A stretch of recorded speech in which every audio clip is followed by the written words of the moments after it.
And hello, it's time for another edition of MLB This Week, the weekly podcast talking all about baseball. A former Braves pitcher passes away at 29.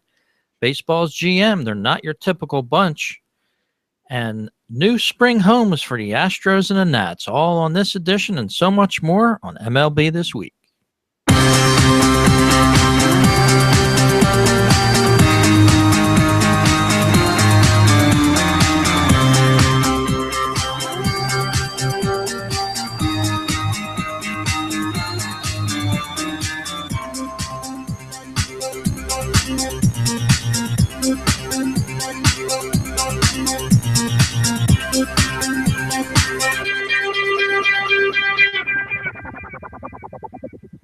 And hello and welcome to MLB This Week podcast. My name is Rich. And I'm Gary.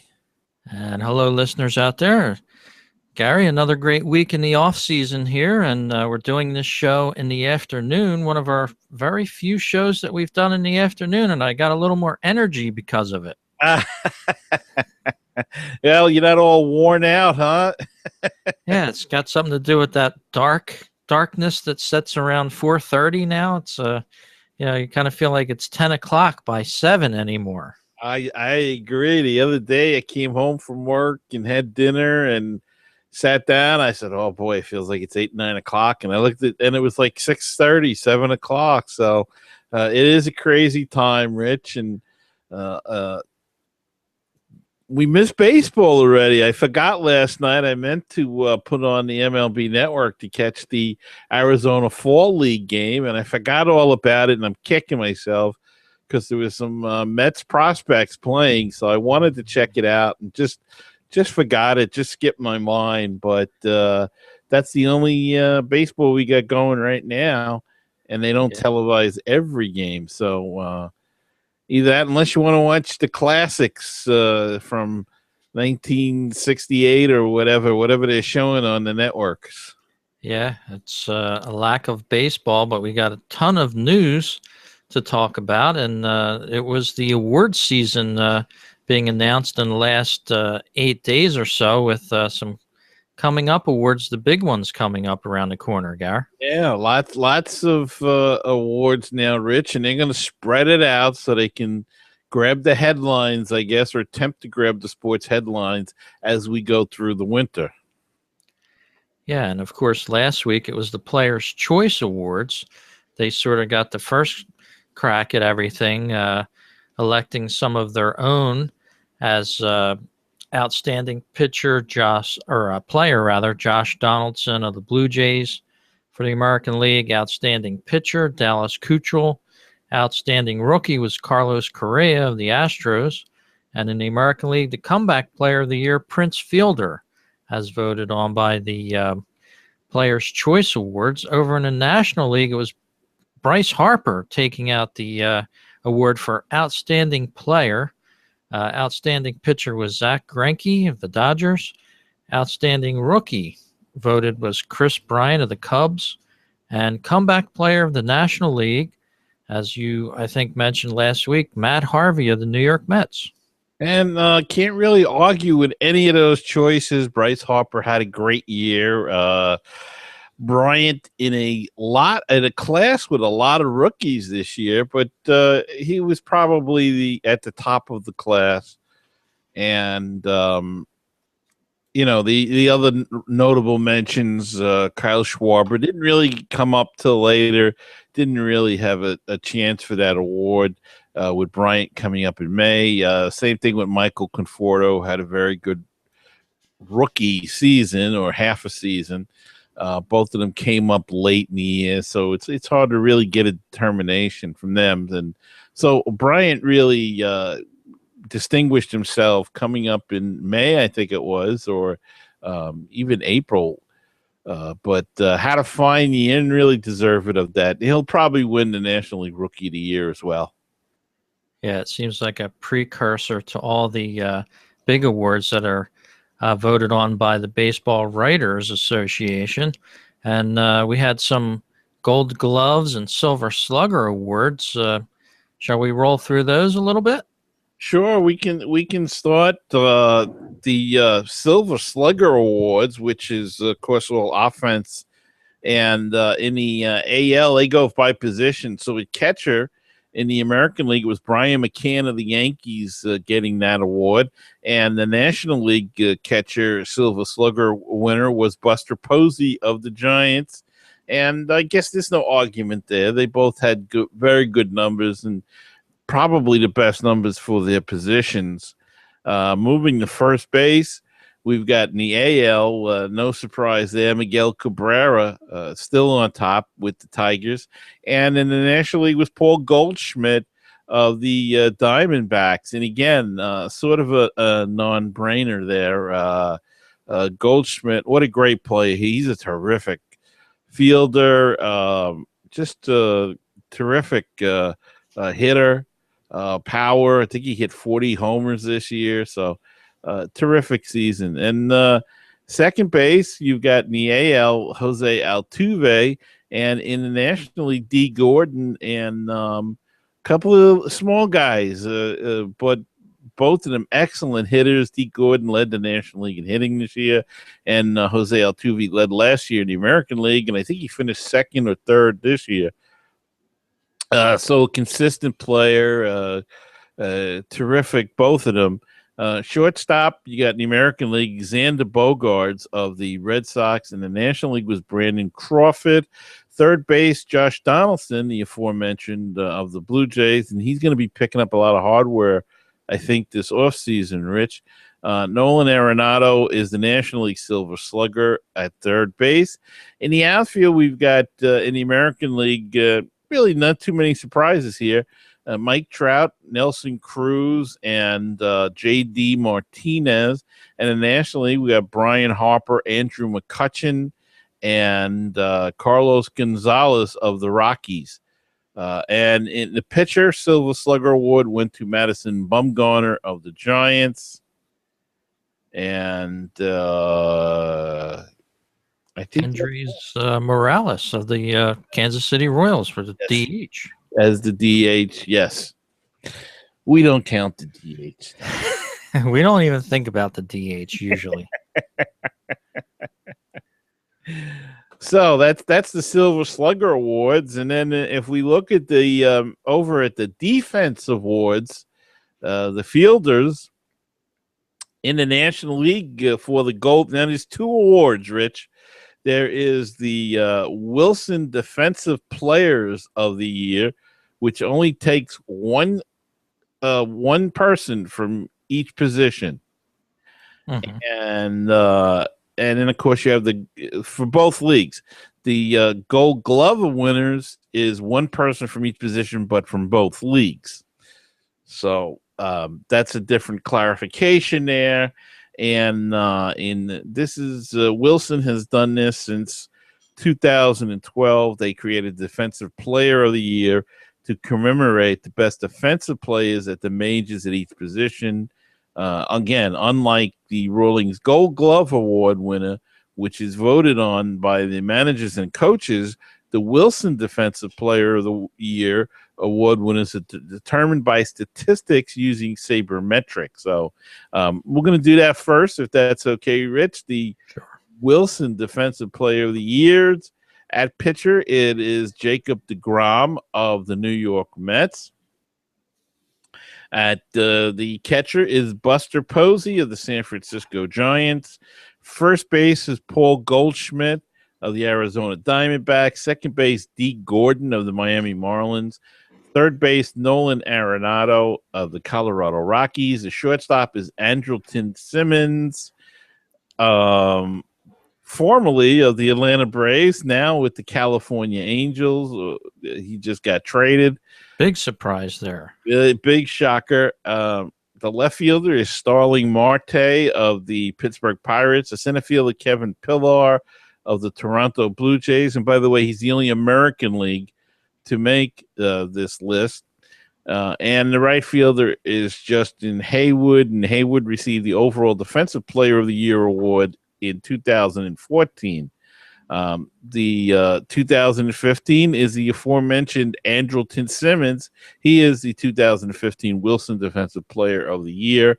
And the Defensive Team of the Year is the Arizona Diamondbacks. Now, there's this interesting little tidbit there.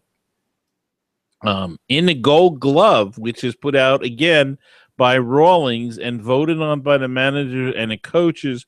So this isn't necessarily the most dominating defensive player. It's who the managing coaches feel or the toughest defensive players and who they wouldn't want to face in tough situations.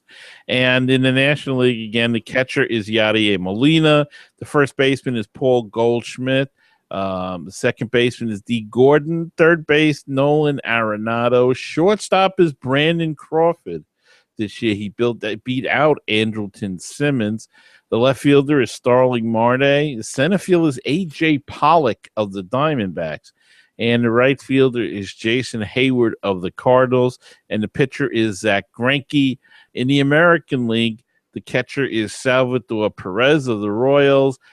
First baseman is Eric Hosmer of the Royals. One I don't understand, but I don't think there's a lot of competition for first baseman in the American League.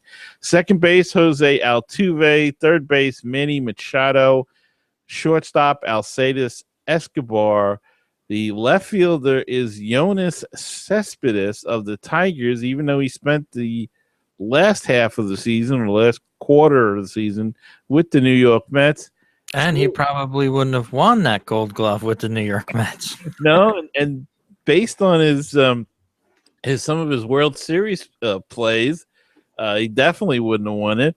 But wins one for left field with the Detroit Tigers in the early part of the season. Very strange there, but I think he kind of Alex Gordon was injured, so he may have gotten it had he not missed a lot of time. But congratulations to Yoenis Cespedes.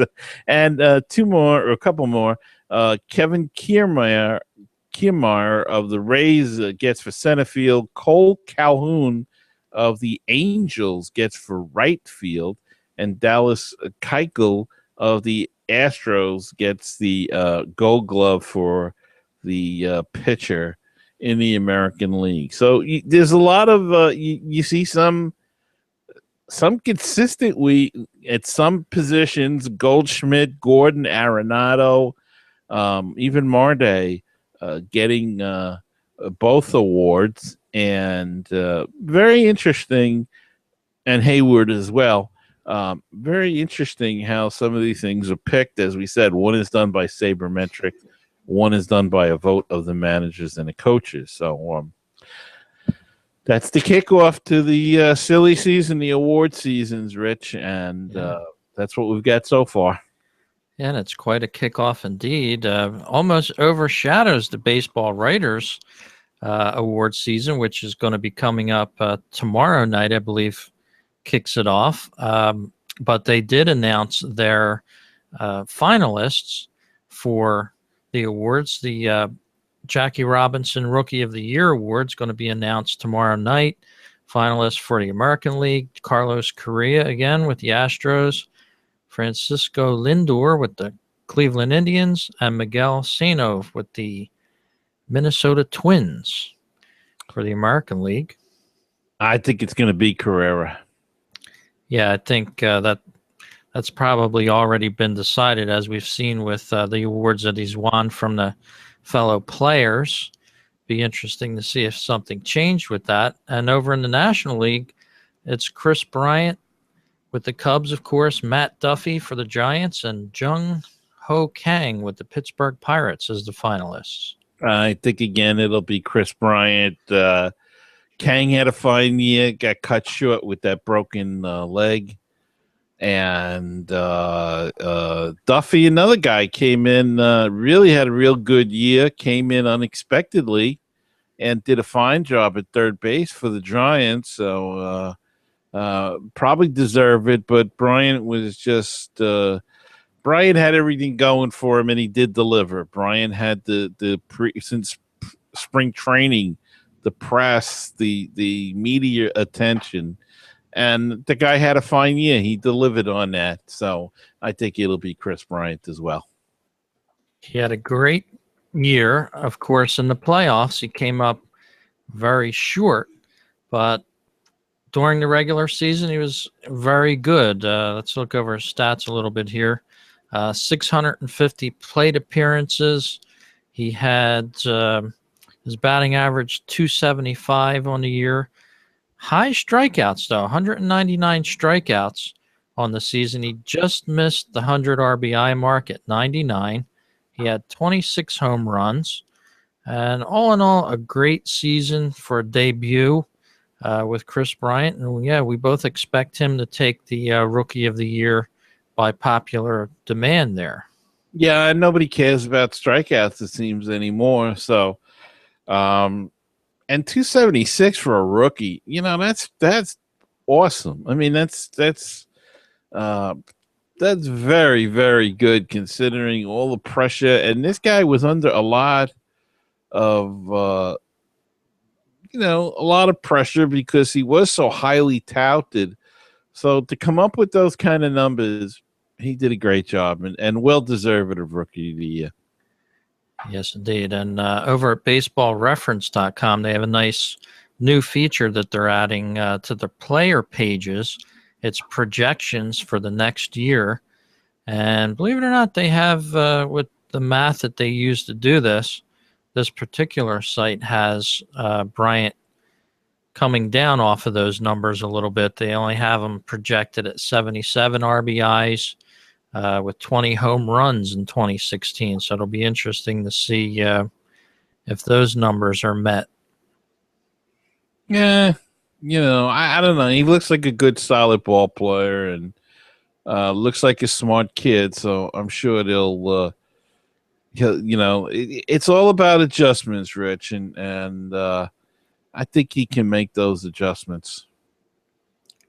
Manager of the Year comes up on Tuesday night. In other words, as you just said, Gary, they're making a big to-do about this, announcing it live on MLB Network. The American League for Manager of the Year, Jeff Bannister of the Rangers, A.J. Hinch for the Astros, and Paul Molitor for the Twins.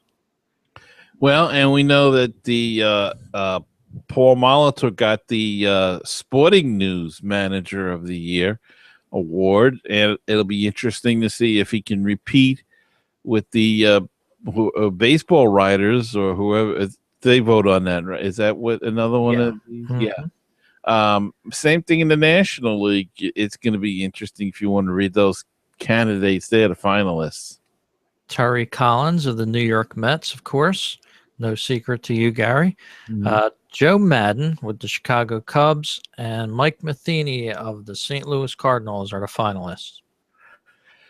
Well, Rich, Terry Collins got the Sporting News Manager of the Year. I think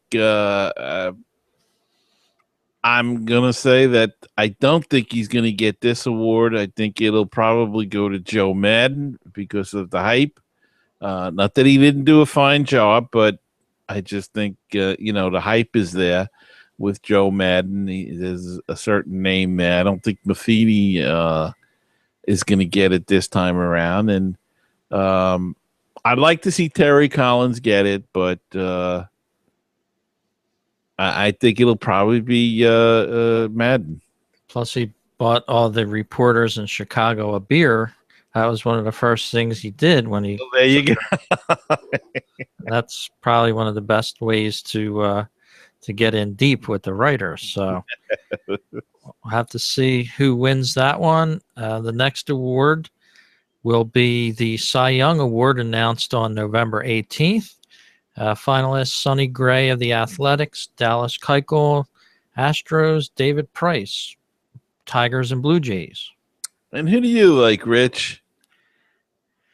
I think they're going to go with Dallas Keuchel for the Astros. Just personal thought.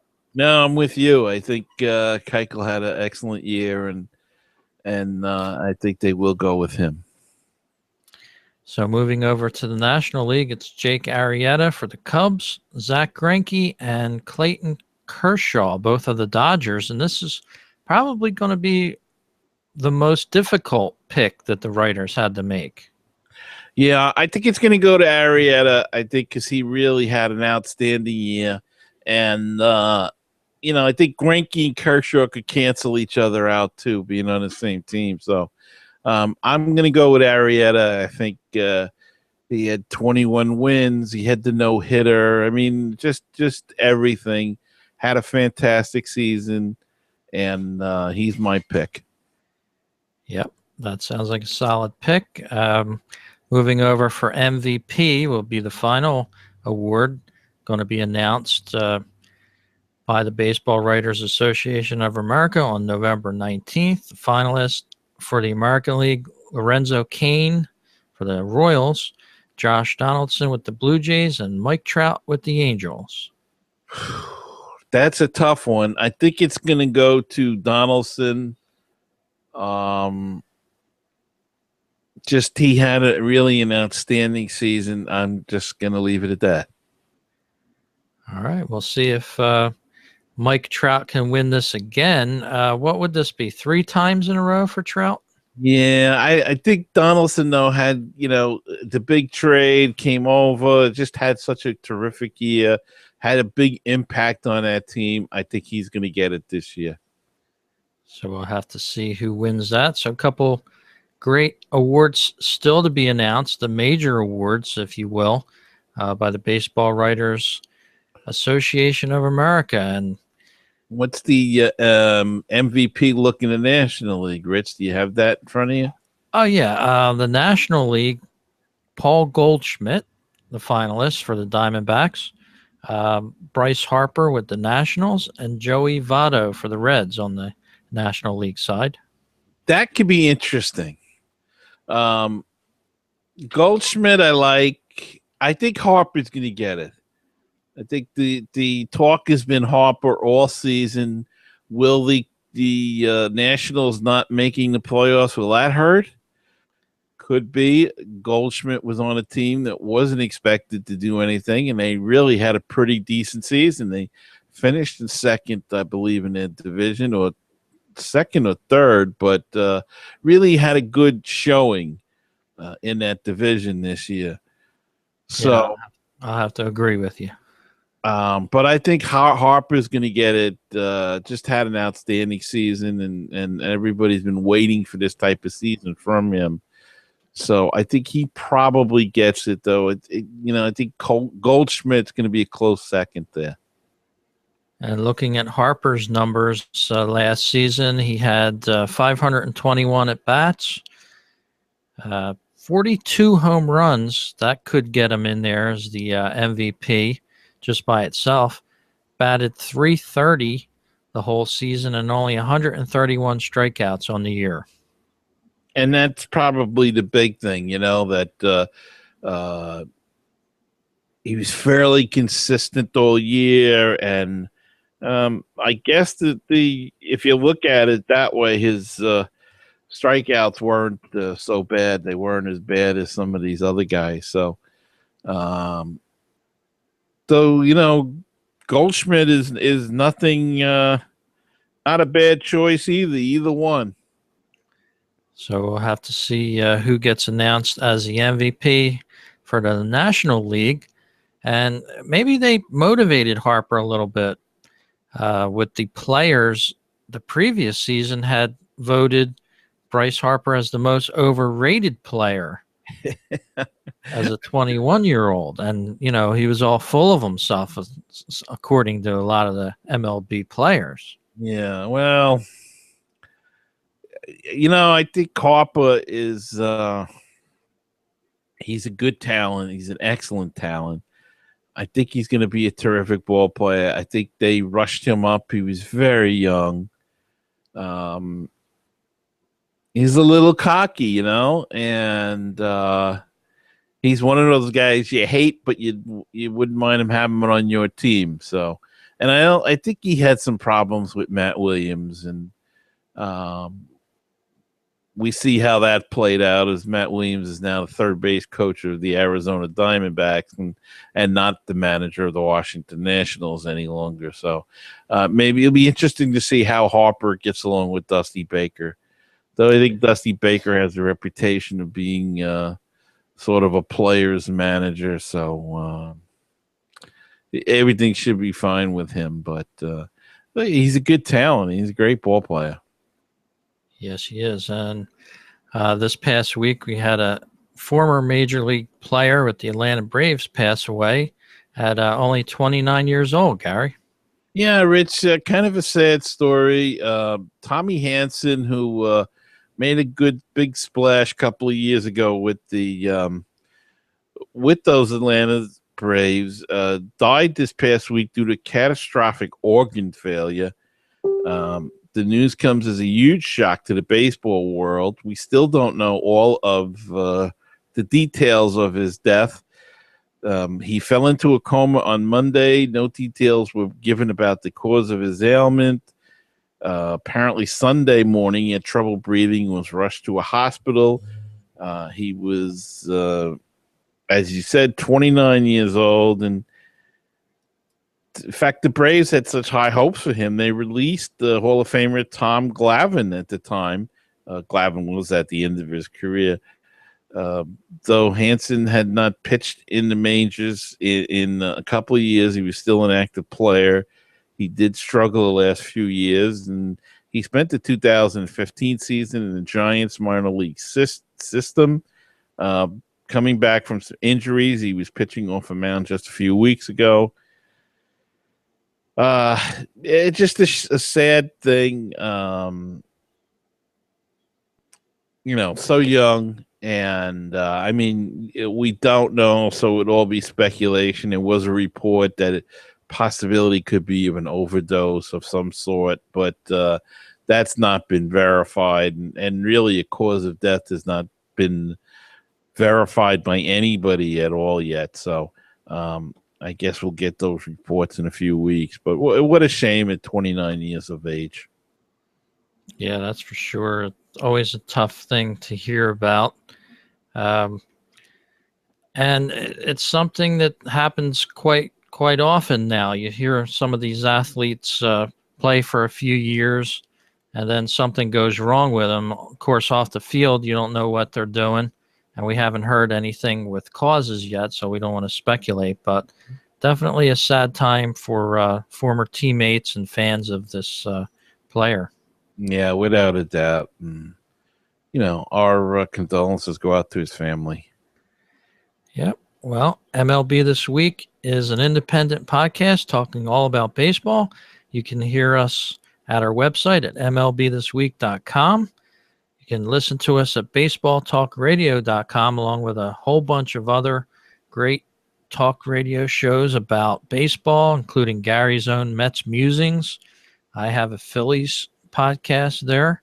And there's a ton of other shows, the Cubs, Cardinals, Brewers, Florida Marlins, over to the National League and across the American League, and even over in Japan. If you like Japanese baseball, you can check out some great shows we have there in Tokyo and also even into Europe. So check out BaseballTalkRadio.com.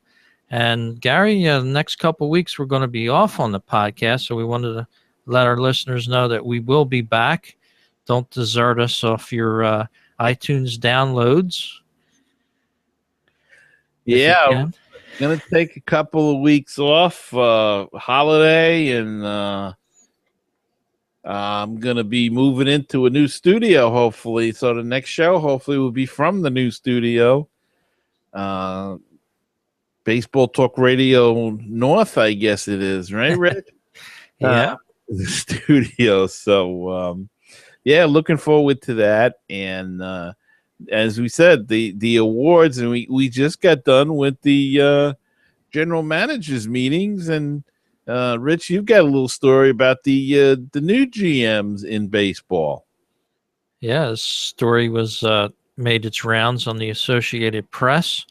Talked about all the new GMs that have currently been hired into baseball. A lot of them are all Ivy League graduates. And of course, the story goes on to say the 30 current GMs include 4 Harvard graduates, 2 from Cornell and Dartmouth, and 1 each from Princeton and Penn. There's also grads of MIT, Amherst, Georgetown, and Wesleyan College, 2 law degrees from Harvard, 2 MBAs from Northwestern, and a PhD from the University of California at Berkeley. So these are some brainiacs in charge of these baseball teams, Gary. And Brian Cashman probably said it best in relationship to this article. He said, bottom line, baseball is a big business. So because we can measure everything that's taking place on the field and analyze in a very specific way performance and projected performance, this should be run like a Wall Street boardroom where you pursue assets.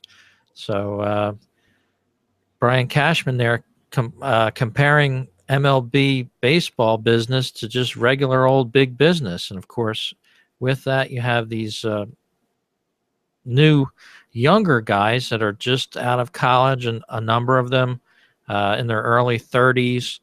And an exciting time for baseball. It seems like the old guard has given way to the new, younger, more educated general managers, whereas before it used to be older players perhaps that have worked their way up the system, and people like that have eventually graduated to that position. So it'll be interesting to see the way this sort of changes baseball as well, Gar. Yeah, it's very interesting that to have these such advanced degrees and these guys running ball clubs. You know, Rich, when I do the Cyclone show, the minor league show, I'm always fascinated when you talk to some of these guys and the general managers in particular. And now it's a different game in the minor leagues. They don't really have baseball decisions. It is more of a business to them. But very fascinating, as you say, with the age of some of these kids, and 22, 23, 24, 27 years old, and they're running a minor league ball club, even though it's on a lower level, is still responsible for it there. And it's very interesting. And I guess the real good ones make their way up and get to the big league. So gone are the days of, as you say, working your way through the system, I guess, and being a baseball lifer, both on the field and off the field, and working your way up into the general manager job. I'm sure we'll still see that, but I think a lot of it nowadays is really because of the contracts and the salary caps and all of that, it's just a different game. Yeah, it's a game that's progressed slowly into $1 billion plus business for a lot of these clubs. No longer just a kids game anymore. We'll have to see how these new GMs do. I'm of the mind that I don't think it matters too much with it, whether you have an MBA or a PhD or you've worked your way up through the system. In fact, some of the guys that have worked their way up through the system have a better understanding of baseball. So I don't necessarily think that you can correlate success with how many degrees somebody has to run a baseball team, but we'll have to see how that shakes out in the years to come. Yeah, I kind of agree, but they're looking in that way, and I guess if you have the big degrees and can show some success in running an organization, then there'll always be baseball guys. They'll bring in consultants. That's the new buzzword, and those are usually the as you say, some of the minor league some of the major stars of the team, and they'll make them president of the team or whatever, and they'll report to a general manager or whatnot. that's got an MBA from Harvard, and but you always need those baseball lifers in there, or else who's going to teach the game to anybody?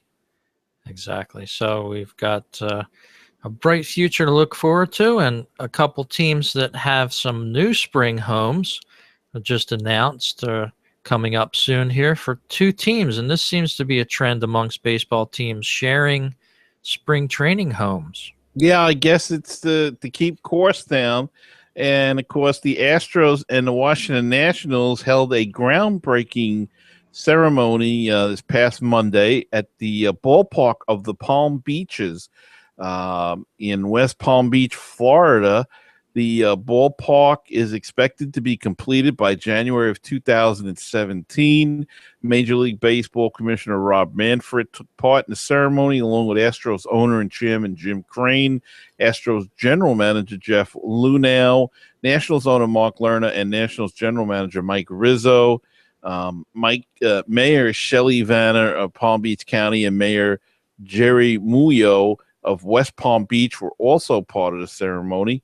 The new facility will feature separate complexes for the Astros and Nationals, and each complex will include several baseball diamonds, clubhouses, weight training facilities, and offices for front office personnel. The main ballpark will be shared by the two clubs. The ballpark holds 6,400 fans and an additional 1,250 fans in a berm area. And as you say, Rich, this seems to be the way that these things are going now. Teams joining together, and it's good because there is some separation in Florida now, with a lot of teams moved out to Arizona that used to train in Florida. So I guess it's they want to try to get together and have that competition, and it'll be better because you get sick of seeing the same couple of teams in spring training, and this at least will bring in a new playing partner for the like the Mets are not nearby to them, and some of the other teams that we see a lot of. But so now the Astros will be in the mix as well as the Nationals. Yeah, that's pretty good. We've been hearing that the Atlanta Braves want to move out of Disney eventually. And as long as they stay in Florida, that's a good thing, because a lot of the teams have moved west. And I don't know about you, Gary, but spring training to me always meant Florida.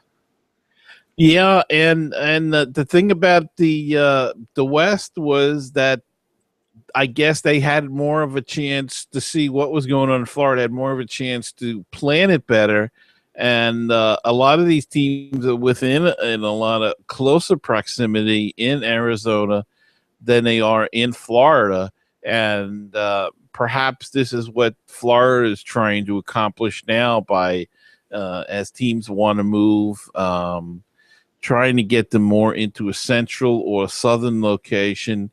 We know that the Port St. Lucie is down there, the Mets home, and there used to be teams in Miami, and there's still teams in Sarasota and Orlando and Tampa, and it's kind of a lot of travel, and they don't really want to. They hate those bus rides in the spring, so that kind of hurts. But this will be good for the game that, as you say, Rich, the teams are staying in Florida and not moving away. So looking forward to spring training. Only won't be too long. Got the middle of November here, but before you know it, we'll be talking spring training baseball. And another story that made the headlines this week in baseball is that Major League Baseball is going to be monitoring betting lines in real time starting in 2016. On the opening day of the 2016 Major League Baseball season, MLB announced Wednesday that it partnered with Sport Integrity Monitor Company, a sports data and technology firm headquartered in London. The Major League Baseball's decision helps the league manage risks, as they think, from a growing and increasingly mobile-friendly global wagering market on American sports. So this service actually monitors the amount bet on certain teams back and forth, and looks for oddities that comes up with those bets. Because of course, with overseas, the Europeans and all can bet on baseball legally, as well as of course Nevada and Delaware here in the U.S. So just another avenue for the MLB to keep an idea of what's going on with the game and monitor the gambling there, Gary. And of course, we forgot to mention this last week, but DraftKings and FanDuel took a hit here in the U.S. Yeah, in New York, the Attorney General for the state of New York is put out a cease and desist order on them, as he calls them illegal gambling sites. So I'm sure they'll go to court and fight it out. And I mean, we've been saying it all year that we don't understand it's a gambling site, and anybody you talk to says the same thing. But baseball and football and NHL and everybody else are in with these guys. So this will be interesting to see, though. I don't know what exactly baseball's looking for here, unless this is paving the way for their support of legal betting on sports. The only thing I can figure, and the NBA, I believe, has almost come out in favor of it. So perhaps this is the trend. Yeah, and I think it's more of a monitoring of activity. In other words, if a lot of money is placed on a certain team for no good reason, uh, then they'll look at that game more closely, possibly. But as you said, yeah, I think the future holds more opportunities for this to come to the United States. Of course, over in Europe and Canada, you can play games with the lottery system over there in Canada. So I think it's just a matter of time before all these games are going to be monetized by the either sports books or betting. And as you said, Gary, an important uh, setback for FanDuel and DraftKings. Of course, the leagues have embraced them, not only baseball, but football, basketball. That's all you see is ads for FanDuel and DraftKings. If you go to a game, you're even peppered with more ads from those two companies. And there's been huge investments by bigger companies here in the U.S. that have bought into both DraftKings and FanDuel, seeing the opportunity that they make a lot of money. And unfortunately, it's a lot of fans like us that sit home and say, oh, maybe I can win $50,000 and be the luckiest 10 people that play out of 5,000 people. But it doesn't always end that way. So you might throw your $3 in, and you'd be probably better off going out and throwing it down the street and letting somebody find it.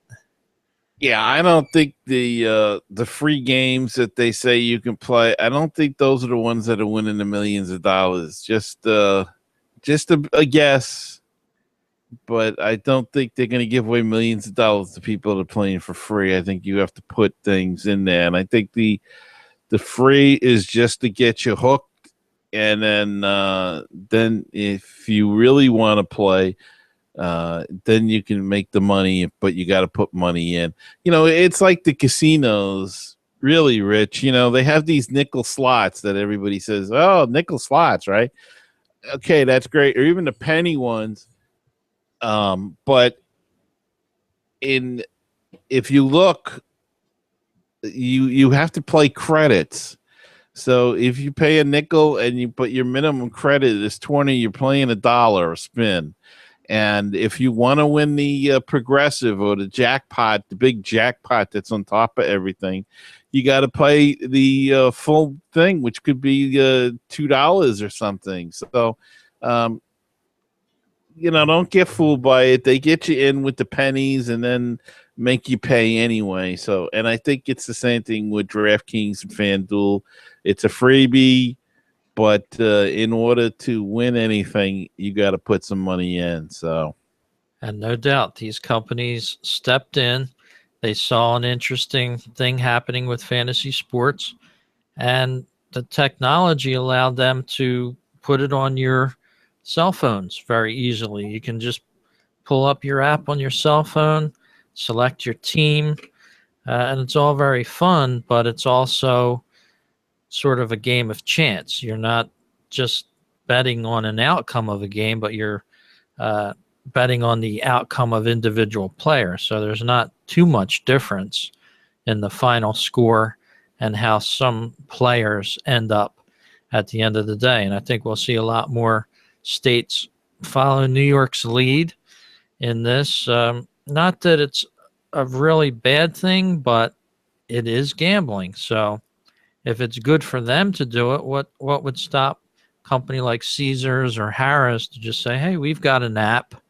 We're going to join into the fray also." So Right, and they'd have to let them do it, and then what do you do with a guy like Pete Rose? Then I mean, you're advocating gambling, so what did he do that's any worse than that? So it's a can of worms that I'm not sure they want to get into, but we'll see where it all goes. yep. And Gary, you have a few rumors on rule changes being talked about for 2016. Well, it seems like the game is poised to change the rules, sliding into second base in an attempt to keep the players safe. They're going to look at the rule as they did with the collisions at home plate. There were 3 incidents with injury this year when Milwaukee's Carlos Gomez slid into Jody Mercer. Of the Pirates at second, Mercer sprained an MCL, was lost to the Pirates for 30 games. The next incident occurred when Chris Coughlin slung into Jung Ho Kang, and he was lost for the remainder of the season with a fractured leg and a torn MCL. And of course, the most controversial, Rich, that we talked about was the play, and the play that probably brought this to the most attention this year is the in the NLDS when Chase Utley took out Ruben Tejada, breaking his leg. And this really prompted MLB to look at making the game safer for shortstops and second basemen. The Tejada injury at second is much like the Buster Posey injury at home plate and probably will lead to a rule change. The talk is a requirement of a base runner on first will have to slide directly into the bag. It isn't clear if a new rule will be implemented in time for the 2016 season. The rule change will not be the ruination of the game. It will still be dangerous to slide in, but it'll just have to be directly into the bag. And I don't know why it would take so long to implement it. It seems like a no-brainer and a 1, 2, 3. You got to slide into the bag. That's it. You no more of this. You can have to touch the. You have to slide into the bag. That was the way we were always taught as kids. Yes, you try to take out the guy, but you would use a hook slide or something in the old days, where you'd have to hook the bag. You'd have to touch the bag, and sliding directly into the bag is the way we were always taught, and they have to bring that back. And these guys don't even know how to slide anymore.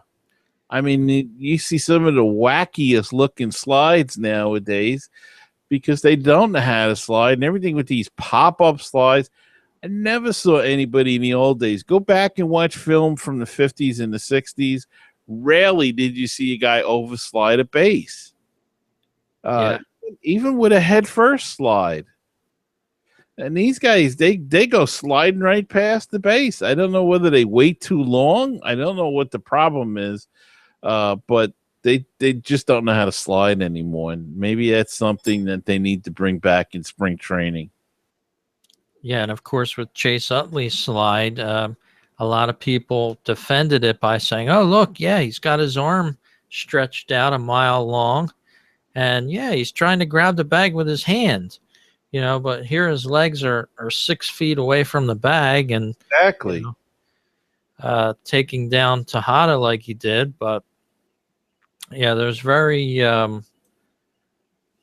very loosely interpreted plays there at second. If you can remember back from only a couple years ago, some players wouldn't even touch the bag, like the second baseman and the shortstop weren't even touching second. They'd make it look like they did when they're throwing a double play. They've since stopped that, and now I think it's a good time to encourage better sliding at second and get away from some of these plays that we've seen. Yeah, or else we're going to have a flood of injuries to shortstops and second basemen, and that's not good for the game. We're going to hurt the game by losing key defensive players up the middle. So just do something about it, and I don't see where the big deal is that it's going to take so long to implement such a law. And it's not one of these specific plays that really spurred this on, but it's a whole group of different plays. If you remember seeing all the different replays that, sort of almost made it seem like it was right, quote unquote, that you were allowed to do this, that other people had done it, doesn't make it right. It was just that it was never addressed properly. Maybe this will be an attempt to properly address that rule. Mm-hmm. And I don't think it really changes a lot from like the collision play. That really was a major change simply because of the way the catcher, where he had to stand and everything. This doesn't really change anything other than sliding directly into the bag. And you can still take out a guy, and but it really doesn't. It's not a seat change. Let's put it that way. So we'll have to see how that works out amongst other talk with changes to the game as it's changing always. This past week, our last story of the day here and our last story of the podcast, Gary, a video game was released this past week, and it's called Fallout 4. It was based in a post-apocalyptic Boston, and it's a video game where you have to fight your way for survival, which is many of these games that the kids like, teenagers and whatnot, gamers that play on computers. And this one took place in and around Boston, where you can see the Free Public Library there, the Boston Common, all the major attractions of Boston, including Fenway Park. Well, there was a baseball tie-in to this story when a modification was added to the game. Now, this wasn't officially released with the game, but some programmers out there put David Ortiz into this game where he would be able to chase around zombies and bad guys with a bat with nails on the end of it. And the modifications also included a ripped Red Sox jersey. So you had Mr. Ortiz going around town batting up all the bad guys. And see if I can show you a little of this from the podcast here on the video version here. Let's see here. This is off of YouTube. And tell me if you can see that, Gar. Yes, I am. So there it is. David Ortiz running around different rooms with a nail bat. And of course, MLB did not take kindly to this at all, even though it was sort of a modification to the game. Well, they probably didn't take kind to it because they're using the Red Sox name and logo and uniform there, and the folks that did that weren't quite up to snuff though either, Rich, because if you notice, David Ortiz was swinging right-handed. Yeah, you all know he's a lefty, so maybe they have to go back and make some more modifications to bring it to the correct thing. But hey, it's a brand new world. That's pretty funny stuff, though. I'll tell you. Yeah, Major League Baseball stepped in to protect their copyright, and of course, a a whole lot of other rights as far as seeing one of their players out taking care of the bad guy, so to speak, in uniform. Somehow I think David Ortiz would get a kick out of that, though. I think so. No comments written down about what they've asked Ortiz. Not quite sure if he's aware of this. Probably is now with all the press that it's have gotten. But again, it was a modification and not included in the original video game. So a lot of extra free advertising there for this video game called Fallout 4.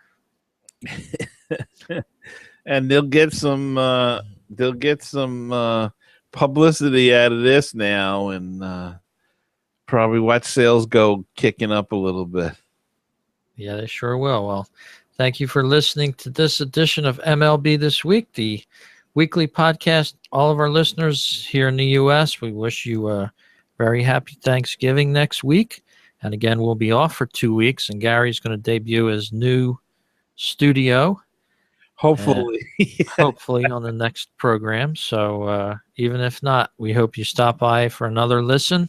Subscribe on iTunes. Check us out on our MLBThisWeek.com page. We're an independent show, not sponsored by baseball or any major league team. So tune us in, and then Rich, you have a great couple of weeks off, and we'll see you all back in December, I guess. Yep, we'll talk to you the first week of December. Gary, happy Thanksgiving to you and yours as well. And same to you, Rich.